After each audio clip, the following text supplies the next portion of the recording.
London Bridge, Fitness First, one of my favorite spaces, and today we're going to be doing a calisthenics and dancing session, i.e. StrengthFlow. You excited? Yeah, really excited today. This location is really good, so one of my favorite gyms. I did a shoot here a few months ago. Yeah. Cue the content. Feeling of community that I really feel strongly in Fitness First spaces, and that is something that I've struggled to find in other London gyms. Dancing X Cali session is underway. Touching the bald spot. Come on, man. It's not funny. All it took was for me to press one button. I'm thinking today I want to do a calisthenics session and dance session with you, Dem. Something that I need to work on personally is definitely my power. Because I've noticed that I've got a lot of good movement when it comes to controlled stuff, but when it comes to being explosive, I really struggle. Now in calisthenics, it's so funny because there's huge crossovers. Like, we do so much explosive stuff like pull-ups, push-ups, weighted stuff, and we have really good fast twitch muscle fibers as bases, but then applying it into dancing is a whole different story.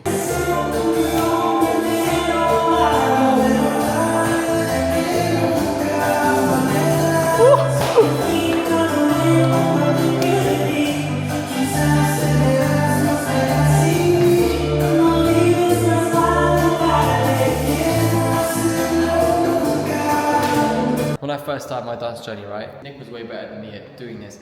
My shoulders barely moved. They'd be able to push to like here maybe, and it would feel like really difficult for me. Over time, that mobility gets better, and now my shoulders are able, if you see the distance, they're able to move. Yeah, look at the distance between back and forth. And that, as a result, though, gets his dancing definition, contrast, and movement, which makes it look better. But this is the thing where calisthenics comes in. Being able to actually do this powerfully comes down to strength as well. One of the key fundamental crossovers is that scapular force and power in those ranges of motion.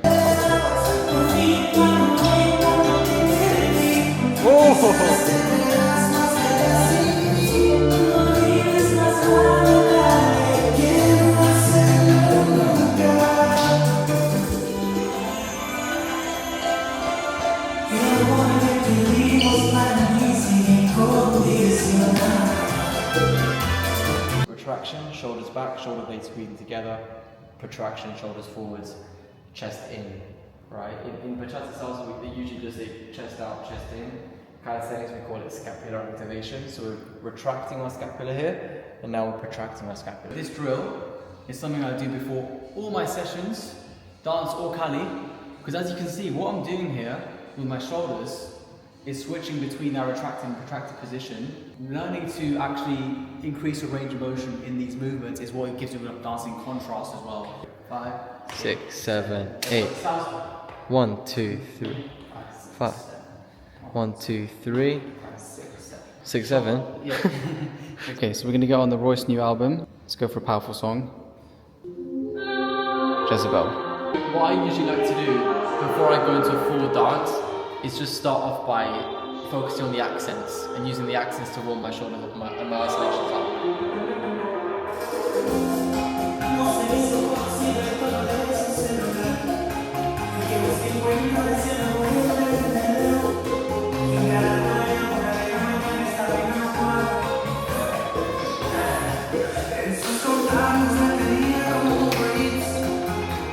Stop there. Talk us through them. What's the point of that for you? So for me, what I'm focusing on is not actually performing. I'm looking to focus on the accents. So I was trying to accentuate it with my body movement at 100%, right? I'm not trying to be perfect here. I'm trying to maximize my range of motion when I'm practicing, so that then when I'm in the social later on and I tone it a little bit down, my 80% is what my 100% used to look like. Put this into a calisthenics context. This is what someone's typical first push-up might look like. As you get more into calisthenics, what you'll realize is that we actually have, like we just mentioned in dance, so much more in terms of the range of motion that we can explore. So we're going to go all the way down to the floor, and now when I come up, most people typically stop here. I'm going to stop here. What I've done here at the top is switch from a neutral scapular position into a protracted scapular position. This is one of the fundamental pillars of pushing strength, is having that protraction in a push-up, and people miss it. People do push-up like this, and in the gym, worse off, people do like this, half reps. They even look out their arms. It's not just about locking out rounds, but actually there's even more range of motion to explore, and therefore more power to generate. The analogy we always use to showcase this is if you think about if you were to be pushing something. If I'm going to push this bar as hard as I can, I'm going to need to be able to be in a prime position to generate that force. If my scapula is retracted, if my arms are bent, if I'm not at the full range of motion that I need to be at, I'm not going to be pushing this with the maximum amount of power that I need. I'm going to need to instead protract my scapula. I can push through with force. I can elevate, I can really push something as hard as I can. And this is the crazy part where the whole script gets flipped. It applies to your calisthenics, it applies to your dancing. If your range of motion is bigger, then you are more powerful. Doing something like this, if we try to add power into that, it's going to be very difficult. Whereas if we come up here, boom, we've got power, bang.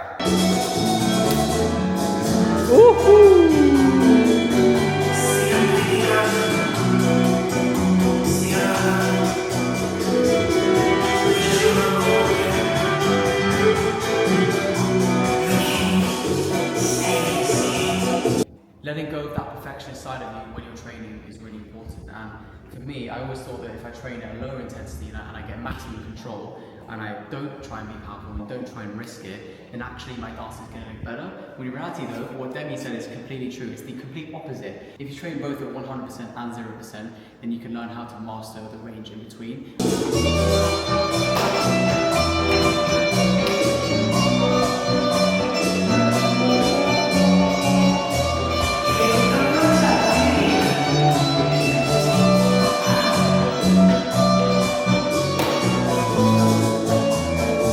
That range starts off as quite small. This is both for calisthenics, physical strength training, as well as your bachata training or your dance training, right?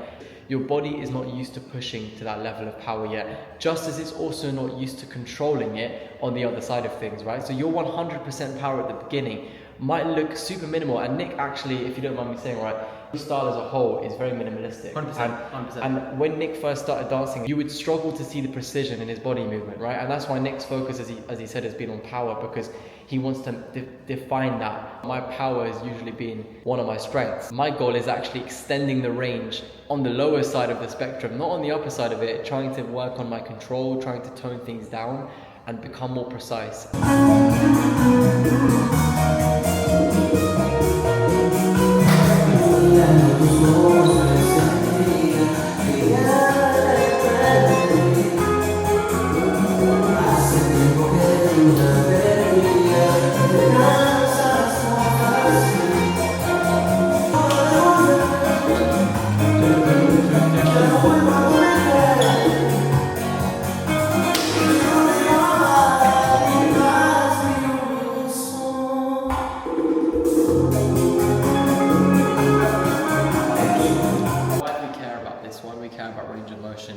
Why do we care about power? It's a great question, like calisthenics-wise, dance-wise. There's actually something that connects all of them, and that is how you're feeling within your body, the comfort of your body.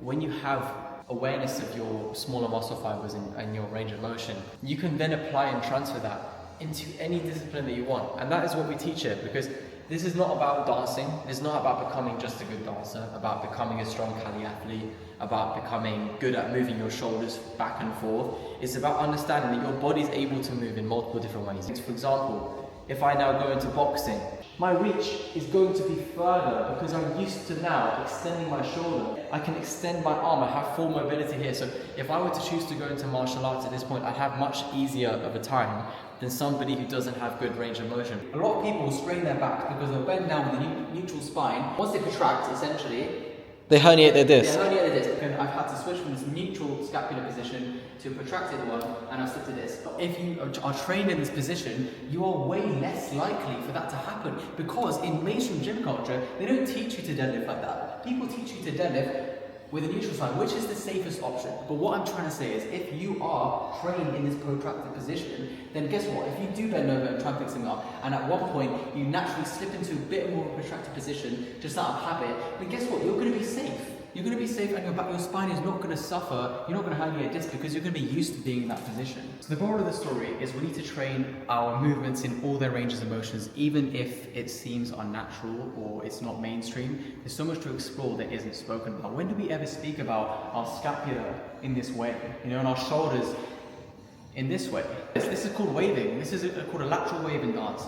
When do we ever speak about this? We never speak about this. And bear in mind, in this session, we're only tackling the shoulders and the scapula. We haven't even gotten to the hips. We haven't even gotten to the feet, to the knees, to the key joints in our body, right? We're just focused on this for now, right? And that is the level of detail that you can get to with this type of training, which is why it is so life-changing. Let's get onto some bodyweight conditioning on how to train our power, explosivity, with tempo and simple changes in the way that we do our motions so we can improve all these things we're talking about. So where would we start? What's a great exercise to use as a staple, to do in your room, to do at home, to do anywhere where you're training? We're going to go with the push-up position and the plank position. So we can work on range of motion. How fast can we alternate between these states? You've got the eccentric, which is when we go down. Can we slow it down? Add more tension? And can we speed it up? Is this feeling too easy for you, right? Make it slower. Start going down slowly. Hold it for 3 seconds. And then try and come up as fast as you can. The push-up, we've got a few different fun variations that can make it a little bit more exciting for you if you're an advanced athlete. We can start by doing a negative push-up from here. We're going to slide back on our elbows. From here, we're going to slide forwards and then push up. Down, back, forwards, up. Tiger bend push-up. This is going to work on our speed. How fast can we go back? How fast can we come forward? And how fast can we come up? Right? Push up, clap, boom. You need a lot of speed for that, right? So in the beginning it might look like this, right? Where you're doing a push up. You might step here, take your time, clap, step back down, and do the push up. My explosive push up used to look like this. Not very explosive, right? And most of you guys might be on your knees, you might be doing normal push-ups already, and you might be thinking when you record yourself, hold on a minute, this looks really damn slow. And that's how it's going to feel. Same thing with the shoulders and bachata. It's not going to go that far at the beginning, it's going to be very minimal, and you're going to be like, is this really all I can do? But this is why we train at full maximum intensity, and that's the importance of it. Alright guys, so we always end our sessions doing a quick battle. There's no better way to get out of your comfort zone. If you're doing a battle, you got someone right there, they have to respond straight away. So let's get into it.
GG.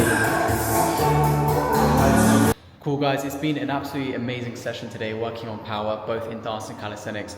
Just to give you a little taste of how these two worlds can collide and cross over. Super interesting stuff today, and I feel like I made a lot of progress, personally speaking. What about yourself, Dan? I feel very well conditioned, which is the most important feeling, because that means I feel healthy. That means I don't feel like stiff and locked up when I'm coming out of the gym. My body feels open, and I also feel like I've worked it hard.